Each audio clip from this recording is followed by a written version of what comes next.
Hello, everybody. Good afternoon and namaskar.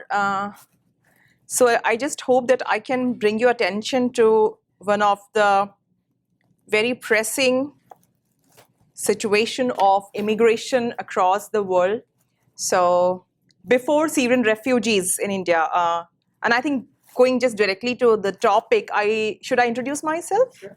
Yeah, so I'm Aparna Malaviya. I'm from India and I'm a Fulbright Nehru visiting fellow, and I'm affiliated with the Department of Asian American Studies at UC Davis. And I thank Dr. Iqbal for inviting me here to just share whatever I have learned while working with Afghan refugees in India with you all. So I'm here to share. It is just a very small, very, very small part of my research work with Afghans in India. So since this topic, trapped in the territorial identity, hosts the Afghans in India. So while introducing you all, since I don't think you know, so how many of you know about Indian refugee scenario? No? Okay. So it will be good for me if I just give you a very short glimpse of about Indian refugee scenario. So, and Khosti is just a very minuscule part of that. So to be very precise, I have worked with Afghan refugees in India, and the Indian refugee scenario starts with its own independence. The moment India got independence on 15th August 1947, Pakistan got independence on 14th August 1947. We were just cursed to, the partition, the independence was followed by partition. So they were partitioned, the first major event of refugee influx. So I think technically the population, the flow of population are called refugees, but they were not refugees in the sense of belongingness because they belong to the same region just before one day, 14th August or 15th August. So they belong to the same region, and I'm so sorry to not just have a map of India here. So the first influx of population, so many people, millions of people, they were forced to migrate from India to Pakistan and vice versa. And it was a bloody flow of migration. So the first flow of migration was 1947, and there were refugee camps in India, settled in India for the people who came from that part of Pakistan in India. And then the second refugee flow, has anybody heard of the Tibetan flow, the Tibetan refugees? Okay, so the Tibetans are a population, they belong to the China technically, but they were persecuted, ethnically persecuted. So they were forced to flee the Tibet region, and they took refuge in India. So it was way back in 1959. And since 1959, they have been coming to India, and now the Tibetan settlement and Tibetan refuge, I think Tibetans were the first whom Indian government provided refuge after their own people in 1947. So Tibetan were the first foreigner in terms of, because Indian government, they provided them refuge. And we have, and Tibetan also happened to be, barring few exceptions, one of the few examples of very successful settlement in terms of they have been allotted camps. Of course, there were international flow of funds. Entire international community, barring few exceptions, supported Tibetan refugees, and flow was coming through international NGOs to support Tibetan refugees in India. So the settlement process was very smooth, and in India also because there were ideological and philosophically there were ideological support for the Tibetan cause, and political support also because of the China-India relationship. So there were naturally people were for giving them refuge and helping them. So now they have few of the oldest population of refugees in India, and they have settlements. And in my in my own state, so Himachal Pradesh, they have settlement. I'm so sorry. I'll show you map if possible. So they have settlement in various regions in India, to be very precise. In South India and Karnataka, Northern India and Himachal Pradesh, they also have settlements in Delhi. But the major settlements are in, and you must have heard, has anybody heard of Ladakh, Dalai Lama? Yeah, so Dalai Lama is Tibetan guru. And the way Tibetan communities has assimilated into Indian culture with, of course, maintaining their own ethnic identity, with, of course, maintaining their own cultural specificity, has been phenomenal. It has been a phenomenal example of, how refugee community, how an immigrant community cannot be a burden. In fact, it can give you a color. And I think, as an Indian, I can say that Tibetans have really blessed India through providing their own cultural sensibilities, their own cultural, religious, and other potentials, medicinal potentials. So that is the story. So first refugee influx was because of the partition. The partition was the partition was done on the religious grounds. So they were like people. They were forced to go either side of border, cross borders on religious grounds. So it happened in 1947. That got settled down. The second refugee influx was from China to India. They were not Indians, they were Tibetans residing in Tibet region in China, and then they settled in India. Of course, there are many Tibetans in other parts of the world also, including US. Then came, that's why I keep telling, then came the third internationally known, very bloody migration, which was followed by 1971, what should I say? War of independence of East Pakistan. I will term it like that. So they were like, I will not go into detail because the time doesn't permit me to go into the detail. But so they were like, ethnic struggles. They were struggle for power because the Bengali Muslim population. Just give me a couple of seconds. It's okay. I don't know. Are you able to understand without a map? No. Okay. So I'll show you the map. In between, I'll just keep, So the Bengali Muslim population, so they had some issues,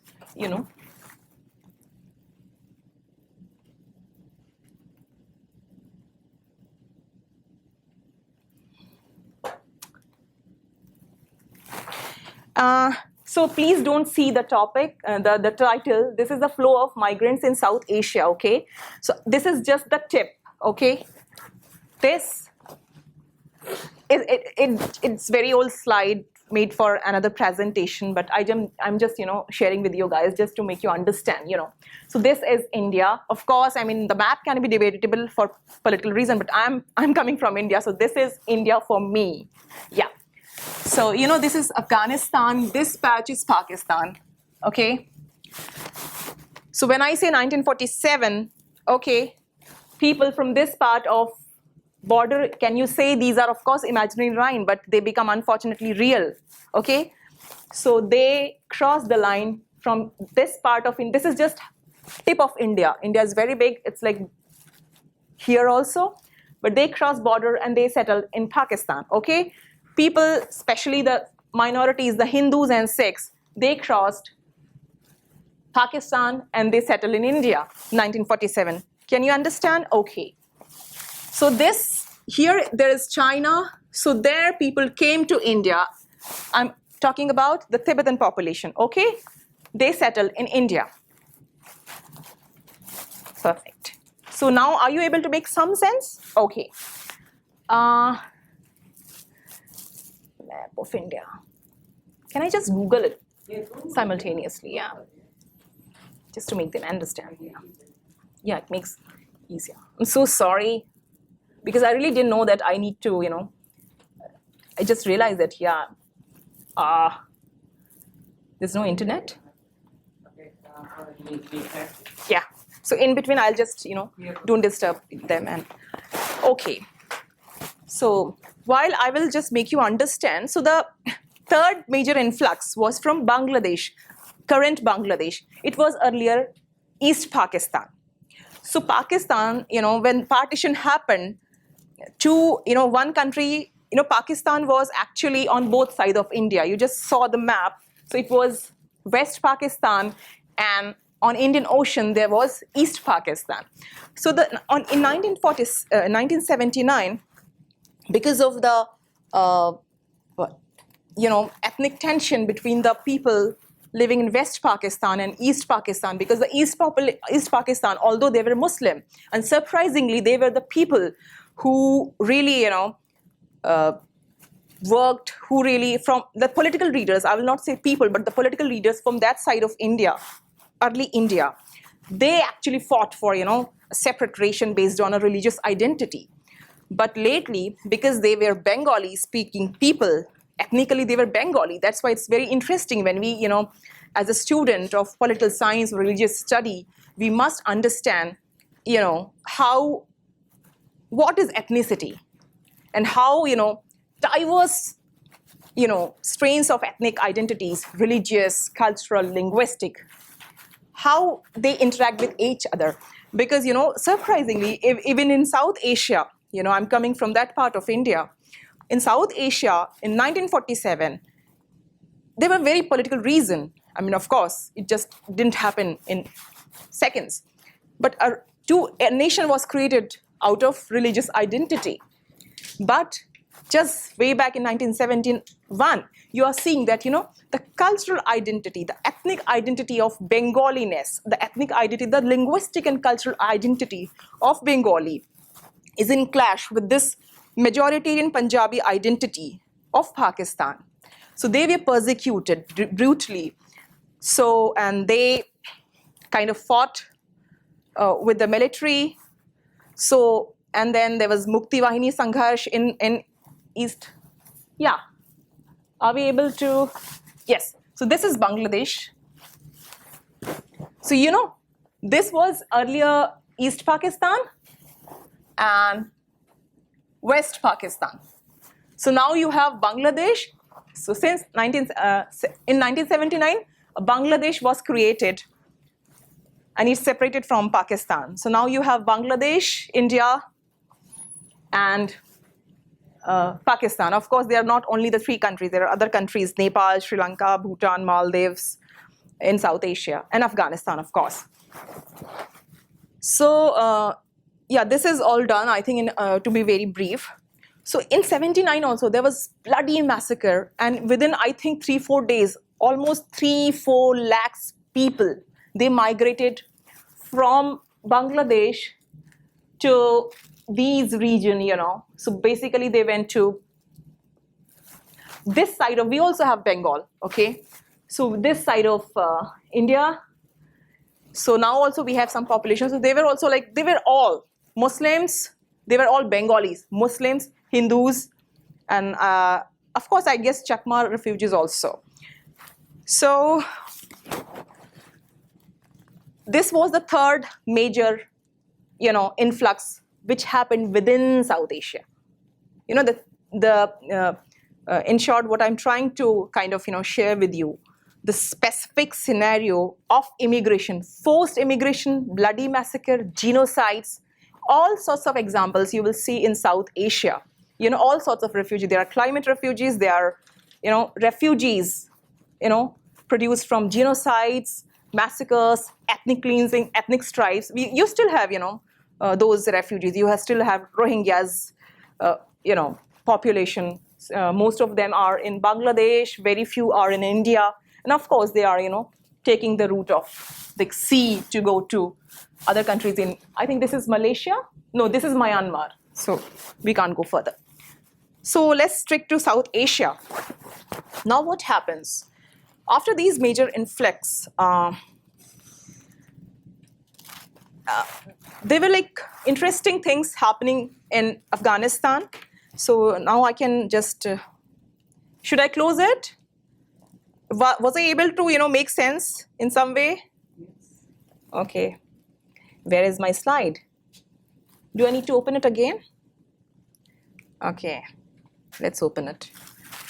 And slideshow. Why it is not going?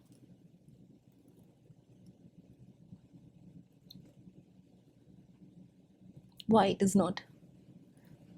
I don't know. Yeah, I'm doing that.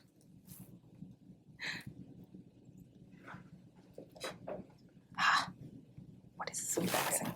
Yeah, I'm doing that.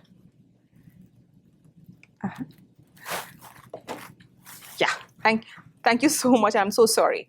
Yeah. So let's come to this Afghanistan, So basically, I'm an ethnographer by training. I consider myself still to be a student of anthropology, and my area of research is on Afghan refugees in India. So what happens with Afghans? Afghanistan is also now, like, they have just recently been accepted as, as another member of South Asian family, and they are. So there are so many interesting things happening, and we don't have time, to just go into the detail. So there was, kind of insurgents and, political activities, and it's debatable. It is contested. The history is contested, but more or less there was a kind of revolution for land reforms, for more secular kind of state, and structural reforms in land distribution, and it had major ideological support and influence from the then USSR. Okay, so that revolution is termed as Saur revolution. Saur, S-A-U-R, is kind of a month in Gregorian calendars. It comes in I think in April, I guess. So Saur revolution happens, and then of course there were fights, and then it was because of the communist ideological base. Russia invades Afghanistan, and because of that invasion, this was the first time when people from Afghanistan, they started to migrate. So it started from 1978, 79 onwards. It's just, the spurt of population, what it happened, it took place 1979, 80s, 81, 82. And, it just gradually slowed down. So there were phases. I don't think that Afghanistan was ever stable after that. Of course, there were phases of comparative settlement and, settling down things, but it was never ever, settled in terms of, political stability. Yeah, so the Saur revolutions happened, and then so many things were happening in between. And then I am just focusing on the major events. So the overthrow of communist, so, that's what we have to understand. People, unfortunately, they are not, they got influence, political events. In fact, the international politics, you see, how it affects the normal people, how it affects, the power struggle, the international power politics, the strategic, kind of equations, how do they affect on minuscule level? And how do they, so you can see, like, Afghanistan, what was happening there? So the overthrow of communist regime of Dr. Najibullah, it happened in 1992.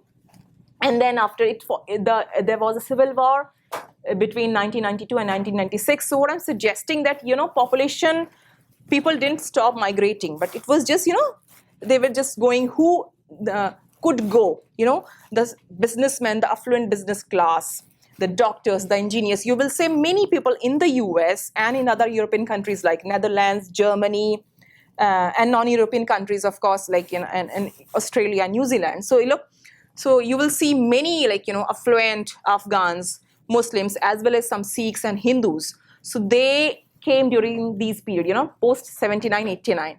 So even in Delhi also, the oldest chunk of Afghan population is from 1999. Now they have settled, they have got citizenship. But they were really affluent class. They were politically very influential, majority of them. That's why they could go to settle down in, other countries.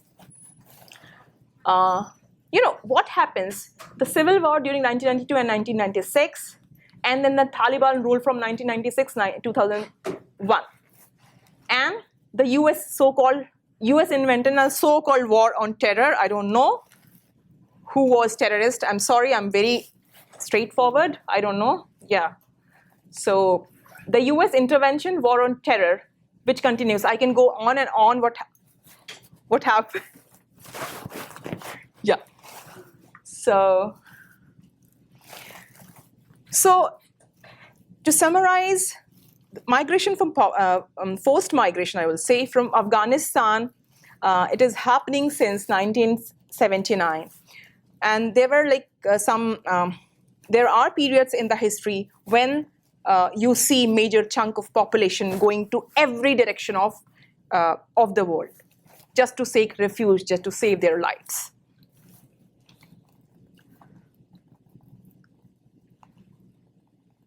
I think I have so now just we will focus on India. So as I've said that, the early population that happened post 1979 and, followed in 80s, early 80s and late 80s also, they got settled in basically very posh colonies because they were relatively influential people. They got settled in posh colonies. So in Wazirabad, oldest Afghan. So I'll show you the map. I'm more interested in the migration that happened post 1990s. So actually, there is a reason why people immigrated to India, because most of the affluent people, they did migrate to whichever country they could go. But India was a kind of safe haven in the sense that it was reachable post 1992. It didn't take much money to migrate. So, and that time, the government post 1990, I'm just focusing on post 1992 migration, and I'm just trying to just bring your attention to that period. So, post 1992, both the governments of Pakistan and India, they had an understanding of providing a safe passage to people. So, I think now also you will see the majority of Afghan refugees. They are in Pakistan and in the neighboring countries of Iran. And of course, those who could not get any kind of refuge, they sort of came to India. Why? I will come later. So now I'll come to the specific scenario of Indian refugee regime. So as I have just briefly discussed with you about refugee, the major refugee influx in India. So they were 1947 partition, but they were not people for any foreign land. They were own people going from this side of border, coming from that side of border, and they were they were the victim of bloody massacre. And of course, the 1979 people were also not were also from the same soil. It just they belong to different territories. Just in between, we saw this only so-called extraterritorial, people coming from, different territory of China, the Tibetans. Now this is happening. So because of a very specific scenario, India is also having Tamil refugees, for instance. So India has very interestingly has given refugee status only to two people, the Tibetans and to the Tamil refugees, for very understandable political reasons. Because, of course, Tamils are, we also have, Tamil, Tamil Nadu state, people speak the Tamil language, they have their own ethnics out of very vibrant ethnic and cultural history. So, of course, the entire India was sympathetic, and Indian government, they gave them refuge. But except from these two population, Tibetans and refugees. It is not that there were no refugees in India. There were refugees coming in India. I will come on that. But as such, India does not have any refugee policy. Do I make a sense? Yeah. So what I'm trying to suggest that India give asylum on humanitarian grounds. So it is signatory to many international treaties, international humanitarian convention, child protections, women protection, against genocide. So on the basis of these international conventions, India does not refuse any genuine request of asylum. But after that, they don't have, like, their job is over. Okay, you just supposed to just settle down and make your own place, and it happens, mind you, it happens with their own people also. So I'm not going into detail about the Kashmiri Pandits, those who migrated. So I don't think that there was any government support to them. So I will not go, because I will not just deflect this discussion into that. So when I mean that India doesn't have a refugee policy, I mean that technically speaking, going by the international law norms, India is not signatory of 1951 UN Convention and 1961 UN Protocol, which deals with two things, like how refugees and asylum seekers, they should be received, and what should countries who are receiving them they should do, what countries should do, what should be their care regime. So since India and many including all South Asian countries and many other countries, they are not signatories to the 1951 UN Convention and 65 Protocol, because they had their own reasons to say. They said that we are overpopulated, and it's not that we are not providing asylum, but we just don't want to get into this technical, because it is also true that most of the burden still, even if they are not signatories, but most of the burden of refugee population is being like South Asian countries or maybe developing countries. They are bearing the burden. Like you see the Pakistan, you see like lakhs and lakhs of Afghan refugees. You see India, lakhs of Tibetans, their own people. You see, so many people in Iran, including Afghans. There are more than, officially I'm talking, and this unofficial number is much, much more, I tell you. So like more than 2 or 3 lakhs population of Afghan refugees in, staying in Iran. So, and, understandably, they are developing societies, they have their own problems. So I'm not against that they shouldn't be receiving, but there is a limit of, kind of, how to balance their own inner kind of struggle for economic development. And so due to these reasons, like, I don't think that any of the South Asian countries, they are not the signatories of these 2 international conventions, 1951 and. So by this, what I mean to say that India is not having a refugee policy in terms of, in the way other Western countries they have. But they do have refugees, and they do have refugees from all over the world. The Palestinian, Iraqis, Iranian, because I have been, working almost for 6-7 years with Afghan refugees, and there were so many other refugees from Congo, Eritrea, yeah, and a few of them settled in different parts of the country, but basically, Hyderabad, Chennai, and Delhi. Now comes the UNHCR. Sorry, I'll not come to these. So, yes, the last point about the Indian refugee policy, because our intention is not to discuss much more about refugee policy, but to discuss the specific case of Afghan refugees in India that also hosts the Afghans in India. So, yeah. So how come Afghan refugees? So there is a UNHCR, United Nations High Commissioner for Refugees.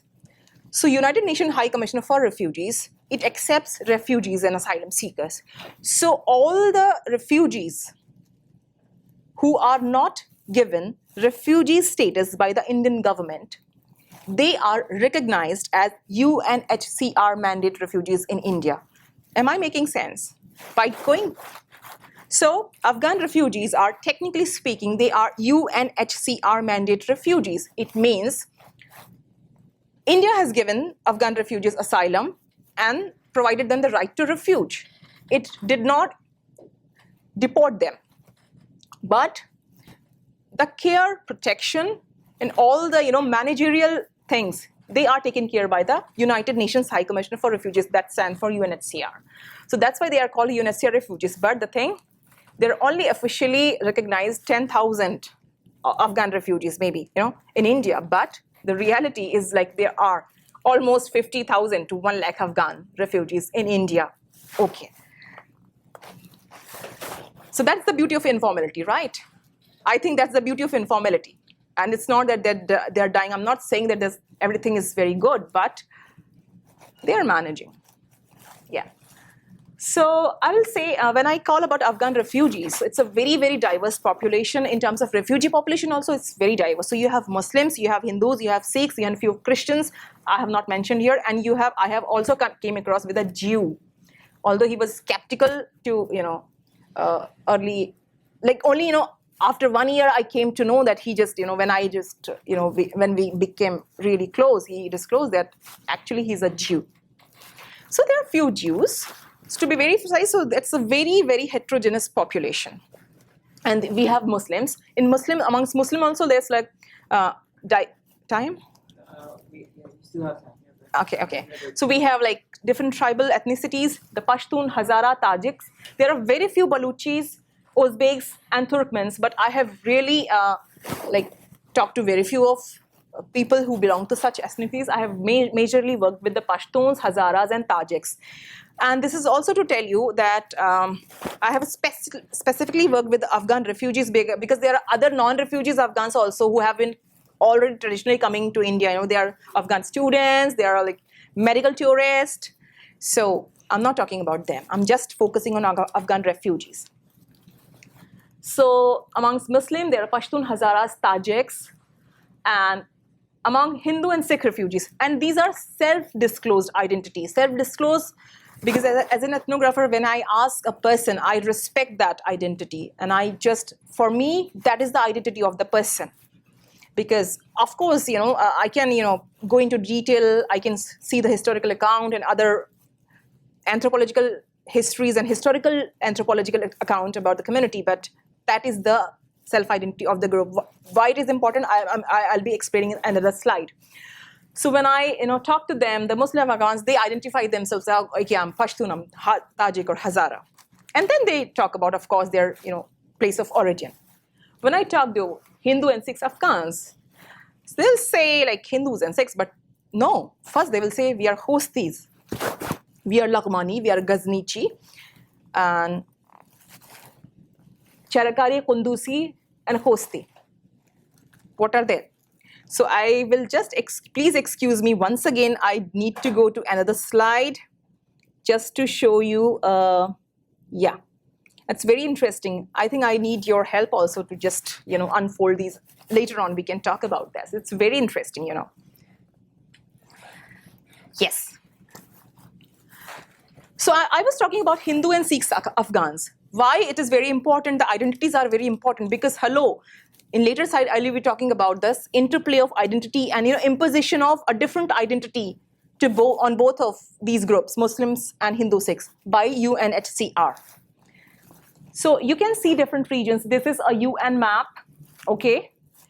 So I think I have termed those identity in my thesis, and I'm going to write a paper on that, as ethno-regional identity. Because more than their religious identity, these ethno-regional identities are very important for Hindu and Sikhs. Why? Still a question for me. So you can see these, this is a host.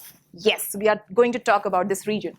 So this, you can say this is the border region, Host is a border region, Afghanistan, Paktika, Host, okay. So this is Ghazni. So a Hindu or a Sikh belonging to this region will say, I'm a Ghaznichi.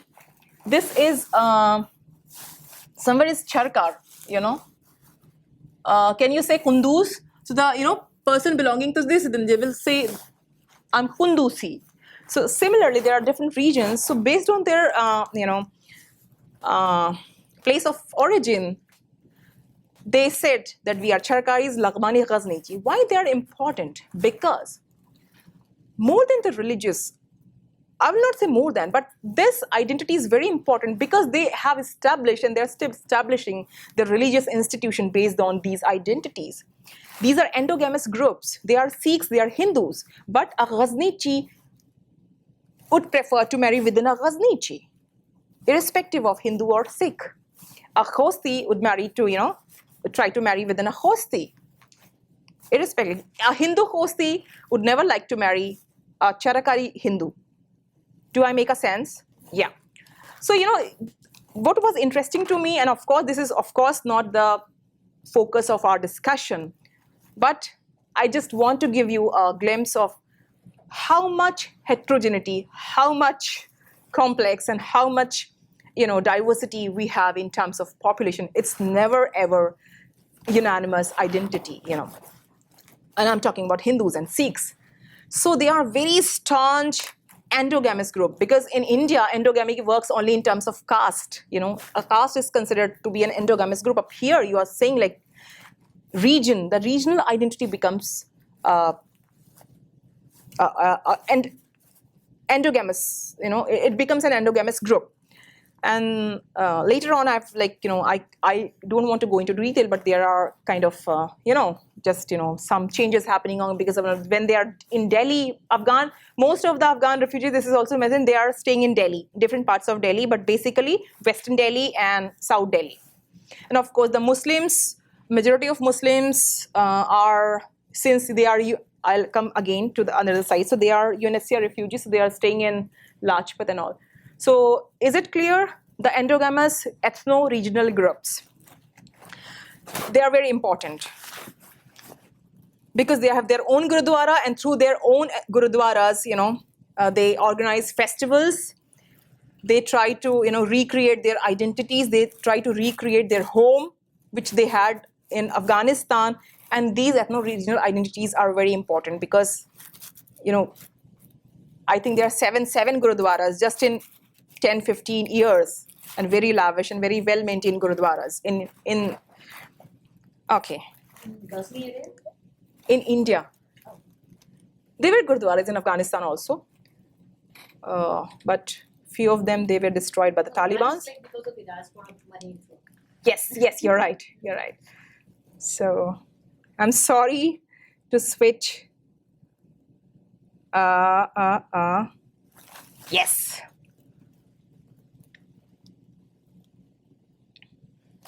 Yeah, here comes the question. So I have we have just sailed through just brief history of refugee scenario in India, and very brief history of Afghans migration in India.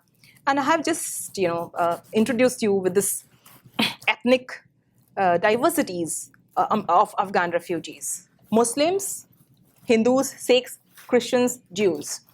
Amongst Muslim, Pashtun, Hazara, Tajik, Turkman, Baluch, everyone. Amongst Hindu, maybe like 7. Ghazniji, Laghmani, Gardezi, Hundusi, Charakari, Kabuli. What happens when they come to India? Since Indian government doesn't have a refugee policy, they are those who are recognized in refugee. And mind you, I'm just talking about 10,000 plus people, because they are almost 50,000 plus. That's my, I have of course not number counted, but they are of course 50,000 plus to 1 lakh, people just in Delhi, in Tilaknagar and Vikaspuri. And a few of them are in Faridabad also. Now, what happens when they come? And UNHCR gives them support. They are UNHCR mandate refugees, and what they do, they come with, interestingly, they discover 2 terms for these 2 groups. To the Muslim Afghans, they say they are ethnic Afghans. They are deciding as if, all the other people, non-Muslims, they are non-ethnic. No, that is a contested, undebatable point. What make you ethnic? So the people who claim that they have been staying there for centuries, and some claim that they have been staying there. I mean, you have 5,000 years old temple. So are they not ethnic?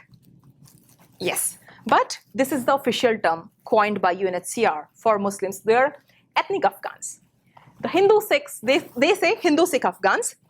Why these imposed categories. I want to emphasize upon the imposed categories because they are important in terms of the care strategies of care and protection which are provided to both the groups. So there is no universal or unanimous, settlement mechanism for these two groups. So UNHCR for ethnic Afghans, there is resettlement. So I'll just come what is resettlement very briefly, and this is for them this naturalization. So just to tell you very briefly about what is resettlement. Resettlement that means that those who have for whom Pakistan or India or Iran, any country has been first or second country of refuge, and those who don't want to go back to Afghanistan, the UNHCR provides them support to get resettled in a third country, and then that status gives them eventually a citizenship. So many Afghan refugees, they have been resettled in US, Canada, Australia, Germany, Netherlands through resettlement. So the UNHCR supports them. It gives them some monthly allowance to both the groups, of course, but the long-term solution differs, and they also support them to give money to get resettled in different countries. But for Hindu Sikh Afghans, there is only naturalization. So UNHCR comes with this interesting idea that since you are Hindus and Sikhs and you are non-ethnic Afghans, you just be here, and we will support you for citizenship. The Indian scenario of citizenship is very, very complex because you got to stay, and so many people are asking of me, but so you just need to settle for 12 years, and there are 1956 Citizenship Acts. It has many points. So the major you have to be staying there for 12 years, and then in the last year of your stay, you're not supposed to go anywhere. And interestingly, all the Afghans, they are now 2 generations old. Those who came in 80s now, 2 generations maybe. So even their children, I'm talking about Hindu and Sikhs, because most of the Muslim Afghans, those who want to settle, why would they? They say, India is a transit point for them. Transit point to Europe, US, Australia. And Hindus, they always complain, why are we not getting support to get settled in US and UK? And, so they receive this policy of differential settlement based on perceived identities, I will say, perceived official identity to be a discrimination. So why we are just, forced to be, but of course, they want to. It's not like they want to be in India. There is contrasting points. It's not, they'll crib about society, they will crib about the government, but they will support also. So I'm not going into detail of all those things, not that ethnographic account of, ethnic assertion and, the equation with this minority versus majority relation and, what happens when they come with India, and this very interesting debate about host versus refugees. So since this is not the focus of our talk, I'll focus on these imposition of identities, official identities on on 2 groups of people, and that's their perceived identity. Okay. So what happens? Because all these different settlement mechanisms, they have very strong repercussions. I'll say everyday repercussions on the way both of these groups, they try to settle down and interact with agents of nation state or maybe Indians host society. So that's why their settlement mechanisms are entirely different, because mostly the Afghan Muslims, UNHCR Afghan Muslims, they are there only for 6, 7, or 10 years. It depends whether they are seated. It's not that everybody is going to resettle. That's another debate. That is also not the focus of my paper. But it's not. There's a very complex mechanism of refugee identification, who is a genuine case, which is very complex. They have to prove that they are real, really victim, and they have been true. So they have to prove their trauma. They have to prove their victimhood. And that I critique. both of these groups, they have to prove that they are, eligible to get refuge. And how? Those kind of proofs, they depend on just definition of refugees laid down by 1951 UN Convention and, subsequent Refugees Convention 65 Protocol, and there are other legal instruments for them. So, the textual fixation of identities, who you are, and how do you prove that who you are? That is very important. And it becomes more complex because you are just innovating this idea about ethnic and non-ethnic and giving two different solutions to the same population coming from same region. Yeah.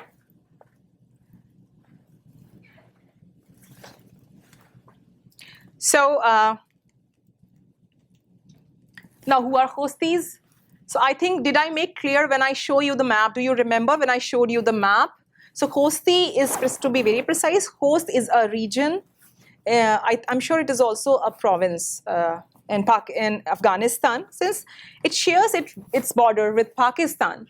So the people living in, I will say both across border, there's a border. So Afghanistan, Pakistan. So people living on both sides of border, they share their, which happens everywhere in the world, in Bangladesh, and I'm sure, it happens all here also, So people who are just, share a same territorial boundaries. They share their, cultural and religious sensibilities. So it just happens that, unfortunately, the war on terror, which is also very interesting, and I can go on and on, but this is not the topic of my talk. So the war on terror, it has not sparred, it has not been just restricted to Afghanistan. So you just don't say that you just drop a bomb in Afghanistan, it doesn't have any maybe it might not be an influence directly on India, but it has some influence directly on some part of region that belongs to Pakistan, and that region is the border between Afghanistan and Pakistan. So and there are also, since there were disturbance historically, since 1979, the region was never ever settled till now. So there are so many other it's not just only war on terror. There are, ethnic group strifes, violence, warlords, the power, this struggle for the power, local power between warlords, the ex-warlords, and, Dravidian tribal groups. So there are n number of reasons of persistence, because there was no, kind of stable state and government. So because of that, there was a kind of chaos. And that chaos also leads to everyday sort of violence. And people have been migrating because they have been receiving violence, and they also have not been able to find any sustainable mode of, livelihood. So it happened with this part of Khost that belongs to Pakistan. So friends, my paper talks about Afghanis, because they never say that we are Pakistan. They always say, when I ask them, they were living with Afghan people. They said that we are Afghani, we are Khostis. First they will say Khosti. And we are Khostis, but unfortunately we are from Pakistan. Why?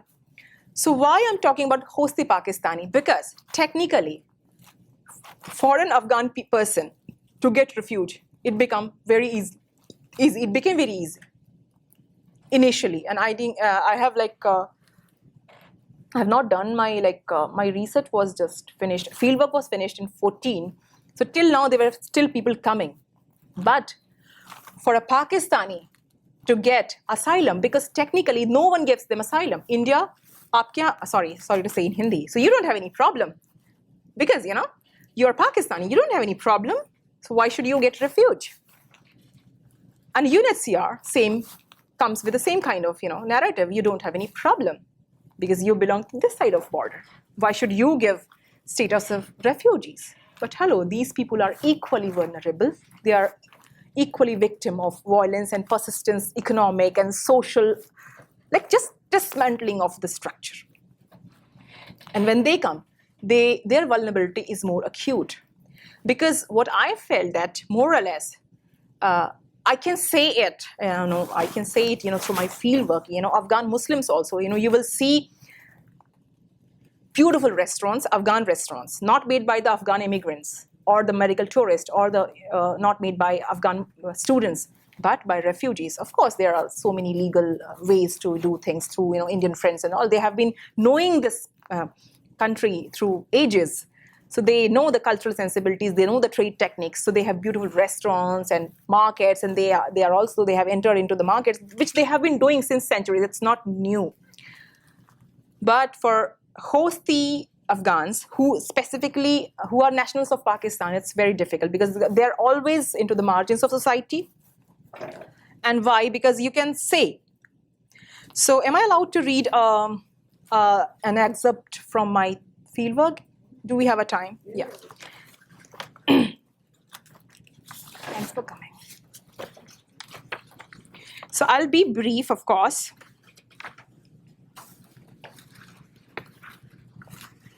So I'll just be very weak and try to.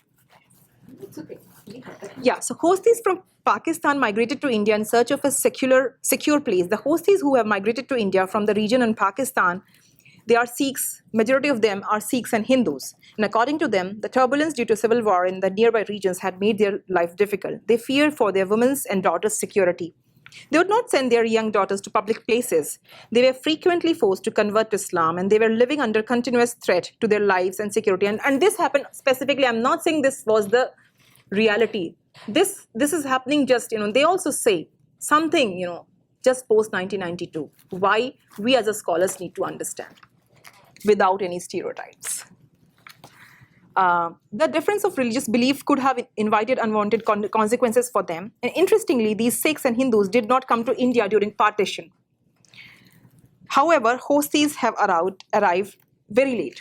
So, they have to deal with Indian state. So what happens, I'll just, read the excerpt.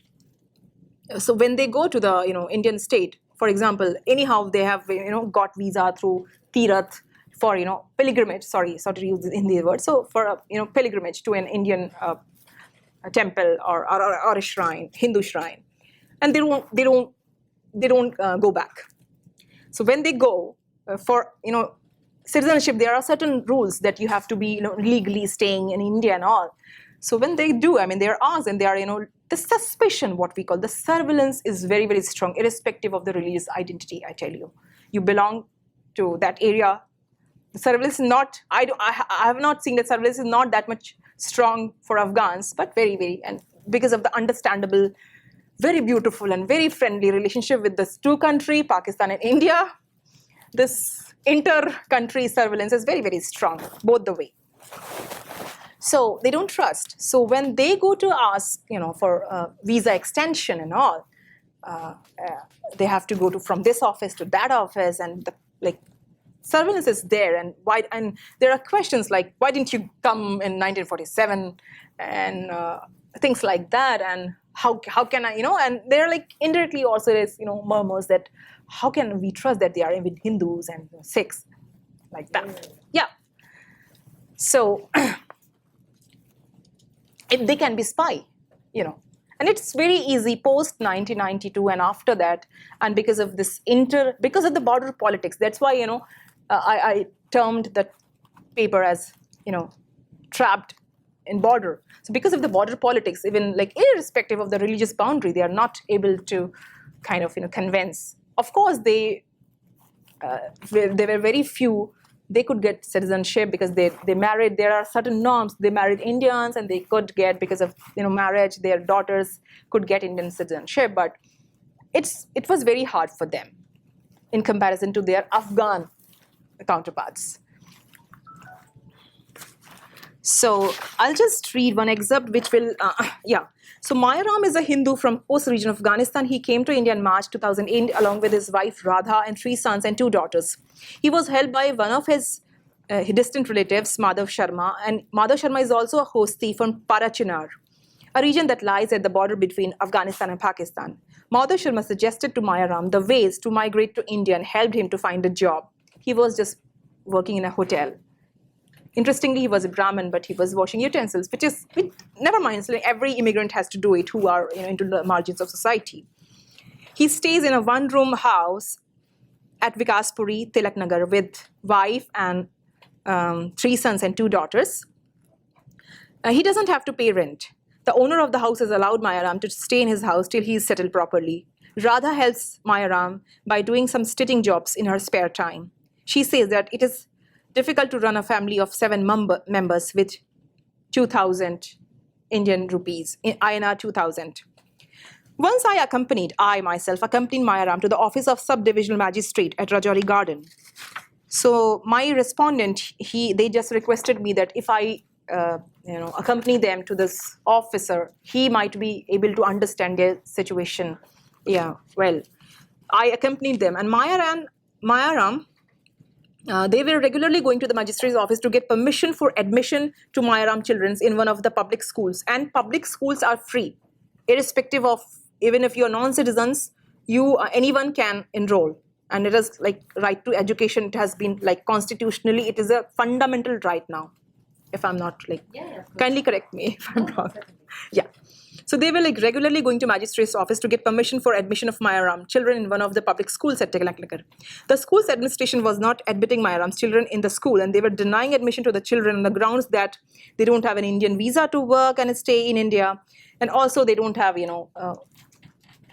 required certificates. But the RTT denies that you don't require any, you just have to admit the child. But of course, RTI came very late. This is talking about the pre-RTE era. 2002. This is 2011. Not too far, yeah. So, also, according to Mayaram, his Pakistani nationality was becoming a hindrance in the admission of his children. His children have difficulty in grasping Indian language, though they could understand and speak Hindi a little bit, but they could not write and read Hindi. They could only write and read Urdu. Before coming to India, they were getting education in Urdu. Given the amount of time that these children were taking in adapting to a new system of education in a new country, Mayaram was seeking admission for his children in lower standards. He explained to the principal that he cannot provide these papers as he did not bring them, and it is really impossible for him to go back to Pakistan and retrieve those papers because it is also taxing, and yeah, it is inviting uncalled dangers. He will have to go to Pakistan, which was impossible. The principal advised him to meet divisional director of education at his office at Rajouri Garden and get special permission for admission. I was with him for this meeting. The director said that Mayaram is living on a temporary visa, so his children cannot be given admission in public schools. He replied that he would be applying for extension of his visa and explained the sensitivity of his case. He requested the officer to grant permission for admission for his children. Despite everything, the officer did not allow admission of Mayaram's children in school. He was disappointed and annoyed over the response of the officer, and while coming back to his home from Rajouri Garden, he recounted several of his experiences at various offices in India. For visa extension, he needs to go to the immigration office of MHA, where he is asked so many unpleasant questions, and he finds the officials to be very rude and uncooperative. And he recounts and shares his grievance. We had to leave everything back there. We were living under the shadow of suspicion and terror. I was asked many times to convert to Islam. I was advised many times to convert to Islam by my neighbors, and one of my neighbors' daughter, who was just 9 years old, was kidnapped by 4 Muslim boys, and later they released her and said that she is a Muslim now. My neighbor was forced to marry his girl to the same Muslim boy. I was living under constant fear and scared that such an incident would occur with me also. My wife could not step out of the hostel without putting a burqa. And this is also to say that while coming from Pakistan and that regions, and it is very common for people. It was very common during those periods for Afghan Hindus and Sikhs also. Afghan Hindus specifically, they will wear typical Pathan suits, and they will like grow their beards, and they will try to appear like a Muslim, so that they are not kind of. And this happened only post Taliban era. So my sons were studying in a madrasa where they would always be targeted for being Hindu. So my wife pleaded with me to leave the country, and so there were so many things. You have 10 minutes. Yeah. So. You should leave something for Q&A. Yeah. Okay. 5 minutes. Yeah. Yeah. So I think there are so many things actually. So I will just summarize. I was just given an excerpt, which is kind of it's a very simple problem of getting admission. Why I have picked up this problem? Because interestingly, getting enrollment for your kid is not a very big deal, should not be a big deal in India, because in government school I'm saying. But this also becomes a problem for a hostee who, interestingly, is a Pakistani. So that's why it was interesting to me to note, not only for this hostee Pakistani, but how these, organizations, the international regimes of care, like UNHCR, first they come with their own innovative ideas of imposed, identities, and then they come with differential settlement mechanisms, which is apparently like discrimination, and then grappling with those struggles. How person, they are burdened with this extra border politics between two nation states. So so the point I really want to make, that I feel that post-nationalism is just not a thing, is not a reality, at least in South Asian scenario, and it's of course in other parts of the world. Border, they do matter, and interestingly, border matters for those who are contesting them, those who are challenging them, and of course, interestingly here, those who are belonging to certain borders. And borders also are, they are imbibed, and they are, kind of internalized through these international regimes of care also. Because it's not that why, I question why UNHCR, UNHCR could have given them a refuge, and they could have resettled them. Of course, you are just victim, and come on, we will resettle them. Because, okay, even if we understand that the Pakistani government or the Indian government, they don't recognize their citizens, vice versa. Pakistani government, for example, doesn't recognize an Indian to be a victim, or vice versa. An Indian government doesn't recognize, but what happens with the UNHCR?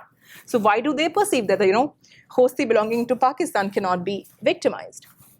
So I think they also in the trap of those border politics, and they also act like sovereign nation state.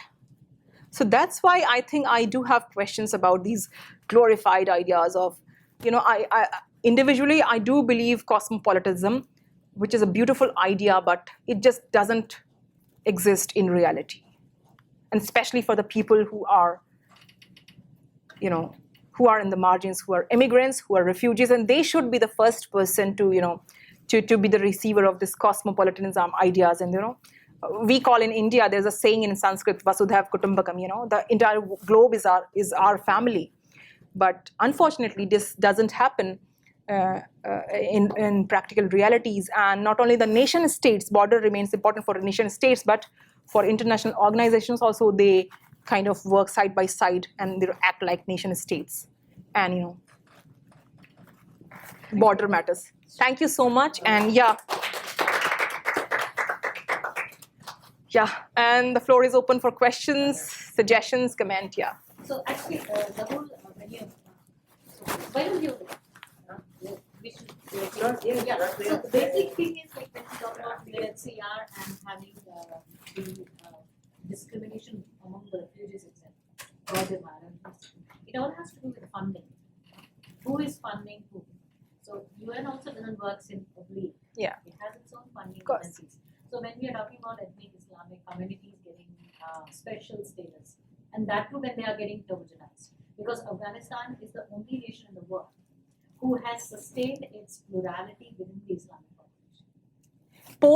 Prior to 1992, I will really admit, Even yes, now it is, even and, yeah, even though Taliban actually, yes, right, yes, Taliban is you are having very so much- right. Taliban is having so much of trouble even identifying itself being an Afghan because Yes. Afghanis themselves have not accepted Taliban. Yeah. So Yeah, it is they are, actually of course, reverse identity. very Taliban important, very important. They have been the receiving end, and they have been really, because I work with them, and mostly I'm saying this for Muslims. I mean, you're very right, because how brutally and shamefully, and I'm saying this in a public, talk, that what I feel that because of, the sheer objective of making strategic balance, that community has been kind of, it was a foreign idea of having a homogeneous Islamic identity. I'm not saying they were not kind of a very staunch Islamist in the country, but that country was comparatively very, very, as she said, rightly pointed out, very, very diverse and accepting and accommodative. Because I'm seeing that they're like Sikhs were given minority rights and Hindus were, and they were thriving. And you cannot thrive as a minority unless and until the society and and government supports you. And mind you, like before, and 1992, it just sudden happened. But the seed of 1992, where like they were sown in somewhere else, very close to Afghanistan, by someone else. This idea of conservative, yeah. It's very high politics. We can't even understand that. No, but No, politics. we Who can't is paying? Who is paying for that politics? Who is paying? I mean, they don't deserve to be. Come on, why should they? Of course, everybody has a right to move, but why should anybody be moving out of a force? So yeah, very right. Yeah. Do you have a question? Yeah, you had some question, right? It was like, oh, it was about, Yeah. oh, it was about not having the policy for the refugees to come in. Do you think that it would help benefit like the economy and like more of like the societies if they like started to put like a limit on how many refugees they would accept? Practically speaking, I don't think the developing societies, especially South Asian countries, they feel like that it will help their economy. That's a contested issue. But I personally feel that without having being signatories to this 1951 convention, India still can at least come up with a structure. That if anybody is coming as a refugee or asylum seeker, at least, and I think this government has sort of came up with the idea of giving them at least work permits. So if you are here for 5 or 10 or 15 years, so you have at least a very basic right to work. So they have came with this idea of work permit, but only for the UNHCR refugees, and they are very few in numbers. So I'm not sure how much this is going to help for the population at large. But yes, I think the solution, is somewhere in between. It's more into South Asia, with no borders, just like European Union. No, but that's complex. That's complex. It has to be it needs political will, and of course. Yeah, I mean, we cannot just come with sudden ideological solutions. There has to be really pragmatic, sustained efforts to address the real problems related with economic. It's not just sometimes economic struggle. It is also, for example, let's talk about Chakma refugees. Chakma refugees in Arunachal Pradesh. Indian government, Indian Supreme Court, it said that they should be given citizenship. I mean, they are Bangladesh. They have, but the Arunachali people, they were not ready. That why are you giving? I mean, because this is such a small strip of land, and so all these small things. So I think, in terms of course, and a common understanding. First, let's have a consensus that we shouldn't allow any genocide. We shouldn't allow any ethnic kind of violence, and we shouldn't and we should be there should be at least start with this flow of population, as you. But yeah. This was always actually I also, but I think we are done. Yeah. We'll talk somewhere else. Yeah, okay, all right. Thank you guys. Put- Appreciate it.